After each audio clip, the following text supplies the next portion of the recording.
বন্ধুরা, আমরা এই তারাপীঠ থেকে বাড়ি ফিরছি। রাস্তাটা দেখো কত সুন্দর। এটা হচ্ছে ন্যাশনাল হাইওয়ে 12। আমরা এখন আছি কলাপি পার করছি। আমরা যাব জাগুলি। এত সুন্দর রাস্তা দেখে আর না ভালো লাগে, তার জন্য একটু তোমাদেরও দেখালাম। দারুণ স্পিডে গাড়ি চলছে এবং আমরাও মোটামুটি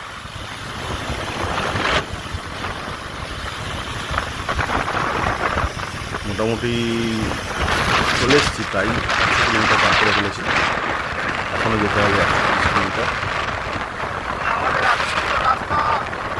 রাস্তাটা সত্যিই সুন্দর। আমরা একটু ক্লান্ত হয়নি, ভাবে গাড়ি চালিয়ে এসেছি। কালকেই গেছিলাম তারাপীঠ, আজকেই ফিরছি। তোমরা দেখো, দেখে সত্যিই যদি ভালো লাগে